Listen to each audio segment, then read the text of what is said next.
CHO federation of India से संरक्षक आपका भाई भरत बेनीवाल। जैसा कि आप सभी को पता है कि नर्सिंग ऑफिसर जो वैकेंसी है राजस्थान में, अपनी नर्सिंग ऑफिसर जो भर्ती हो रही है उसके अंदर बोनस अंक का जो एक बड़ा इशू क्रिएट हो गया था। कम्युनिटी हेल्थ ऑफिसर्स को 1 साल के पहले 10 अंक बोनस की बात हमारी विभाग से हुई थी। उस दौरान फिर बाद में बात चली कि भाई कोविड में के 15 मिलेंगे, क्योंकि सीएचओ को भी बोनस अंक दिलवाने में अपन लोग का ही कहीं ना कहीं हाथ था और उन सभी साथियों का अपन लोगों ने साथ दिया था। एकमात्र यही मुद्दा अपन ने सीएचओ का उठाया था और जो सफलता मिली थी उस दौरान क्या है, कम्युनिटी हेल्थ ऑफिसर्स को भी जो है कोविड में जिन भी लोगों ने काम किया था उन सभी को 15 अंक बोनस देने की बात हुई थी और सीएचओ को ही बोनस अंक नहीं दिया गया था, जबकि उन्होंने एज ए नर्सिंग ऑफिसर यानी जीएनएम की पोस्ट पर उन्होंने काम किया था। उसके बावजूद उनको बोनस अंक नहीं मिला। फिर अपन लोगों ने न्यायालय की शरण ली थी, सभी साथी लोग गए थे, आनंद जी के थ्रू गए थे और अरविंद शर्मा जी जो है सीनियर एडवोकेट और जो अदर जो एडवोकेट्स की जो पूरी टीम है इनकी, जिसके मुख्य एक तरीके से अरविंद शर्मा जी हैं और आनंद जी इसको पूरे केस को डील कर रहे हैं। तो ऐसे में जो है उस केस में बड़ी सफलता आज हमें मिली है और उस सफलता के पश्चात यही है कि सभी सीएचओ को कंसीडर कर दिया गया है और आगे की जो केस के बारे में जो पूरा है वो आनंद जी आपको बता देंगे अभी। और साथ में मैं ये कहना चाहता हूं साथियों की जो आनंद जी का ऑफिस है यहाँ पे एड्रेस पे आके जो केस में सफलता मिली है, जो जीत हुई है, केस भी डिस्पोज हुआ है और साथ में जो स्टे भी आ गया है इस भर्ती पे, मैंने विश्वास दिलाया था कि जब तक इस भर्ती को हम नहीं होने देंगे, जब तक हमारे सीएचओ साथियों को न्याय नहीं मिल जाता, उनको बोनस अंक नहीं मिल जाते, क्योंकि सीएचओ को निकाल कर फर्जी लोगों को भर्ती करने का जो ये प्रयास इस सरकार का था, कैसे भी करके हमें एक बार के लिए रोकना था ताकि एक बार के लिए ये सरकार में ये इस काम को रोका जाए। कैसे भी इस भर्ती को हमने रोका और रोकते हुए बड़ी सफलता हासिल की और अब सीएचओ को जल्द ही विभागीय स्तर पे भी हम न्याय दिलवा रहे हैं कि भी उस स्तर पे भी बोनस अंक मिलने का जो है सार्वजनिक तौर पे फैसला कर लें कि भी सभी को, जितने भी साथी लोग हैं सभी को जो है जितने भी साथी लोग हैं सीएचओ के उन सभी को बोनस अंक मिले। पर फिर भी जो पिटिशनर्स हैं उनको तो फिलहाल वर्तमान में लाभ दे ही दिया गया है और वकील साहब आपको उस बारे में पूरी बात बता देंगे। वकील साहब के ऑफिस एड्रेस पे आपको आना है, साथ में जो है 8058216422 8058216422 इस नंबर पे आप लोगों ने पहले अपने दस्तावेज भेजे थे, व्हाट्सएप पे सारी चीजें भेजी थी और उसी नंबर पे वापस आपको जो है कॉल करके सारी बातें करके और जो भी चीजें की हो आपको जानकारी लेनी हो वो सारी उसी नंबर पे ले सकते हैं। साथियों आगे की बात आपको वकील साहब बताएंगे। नमस्कार।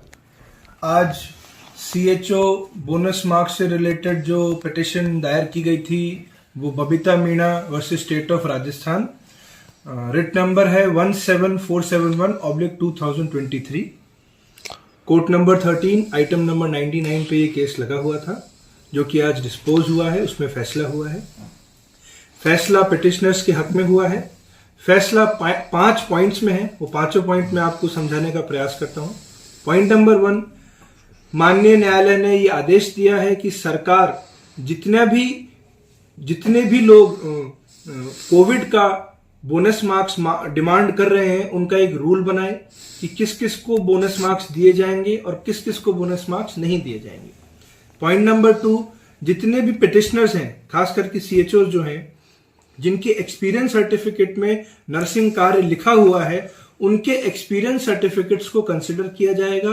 कंसिडर करने के बाद उन्हें बोनस मार्क्स के लिए एलिजिबल माना जाएगा। तो पहले उनके एक्सपीरियंस सर्टिफिकेट्स चेक होंगे और फिर उन्हें बोनस मार्क्स के लिए कंसिडर किया जाएगा। पॉइंट नंबर 3, जो आदेश निकाला गया था सीएचओ जो उस समय रिसेंटली रिक्रूट हुए थे जिनको जीएनएम के पद पे लगाया गया था इमरजेंसी बेसिस पे, उस आदेश के आधार पे ही कोर्ट ने ये कहा है कि जब इन्होंने जीएनएम पे काम किया है तो आप इन्हें बोनस मार्क्स क्यों नहीं दे रहे उसके कोविड के। पॉइंट नंबर 4, कोर्ट ने सरकार को ये आदेश दिया है कि जितने भी पिटिशनर्स जितने भी हैं वो एक रिप्रेजेंटेशन देंगे सरकार को अपने सारे डॉक्यूमेंट्स के साथ। वो सारे डॉक्यूमेंट्स चेक होंगे और वो डॉक्यूमेंट सरकार उन डॉक्यूमेंट्स को चेक करने के बाद उन्हें बोनस मार्क्स के लिए कंसिडर करेगी। और 5वां पॉइंट जो सबसे इंपॉर्टेंट है कि आज ऑर्डर के 20 दिन के अंदर अंदर ये सारे रिप्रेजेंटेशंस कैंडिडेट्स को सरकार के सामने सबमिट करने हैं और सारे सबमिशंस के बाद दोबारा से इस भर्ती की लिस्ट जारी होगी। धन्यवाद। और साथ में साथियों जो स्टे की बात है, आपको स्टे के बारे में वकील साहब बता देंगे। स्टे की बात यह है कि जब तक इन सारे पिटिशनर्स को कंसिडर नहीं किया जाएगा तब तक लिस्ट जारी नहीं होगी, और लिस्ट जारी जो होगी वो इन पिटिशनर्स को कंसिडर करने के बाद ही होगी। यानी एक तरीके से अंतिम सूची अभी जो जारी होगी, वापस से सूची जारी होगी। बिल्कुल। वो सूची जो जारी होगी उसमें जब तक इन लोगों को कंसिडर नहीं कर लिया जाए और जब तक इनका न्याय नहीं मिल जाए तब तक लिस्ट जारी नहीं कर सकते, और इनको बोनस अंक मिलने के बाद ही, कहने का मतलब ये हो गया एक तरीके से कि बोनस अंक मिलने के बाद ही सूची जारी होगी। आप बिल्कुल निश्चिंत रहें, ये हमारी बड़ी जीत है। और जो मामले दूसरे जो इश्यूज हैं कम्युनिटी हेल्थ ऑफिसर्स के, उन सभी इश्यूज पे भी मैं अलग से लाइव आऊंगा।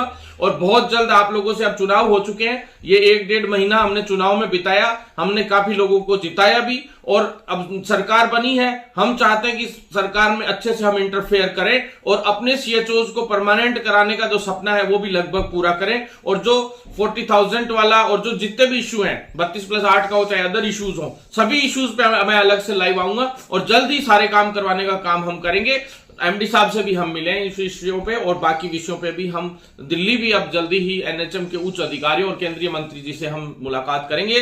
राजस्थान का जो नया मंत्री आएगा उसके समक्ष भी ये सारी इश्यूज को रखेंगे और बड़े स्तर पे इन समस्याओं का समाधान करेंगे। धन्यवाद साथियों। एक बात इसमें बहुत इंपॉर्टेंट ये है कि हर कैंडिडेट को हाईकोर्ट की सर्टिफाइड कॉपी रिप्रेजेंटेशन के साथ लगानी है, तो प्लीज इसको ध्यान रखें।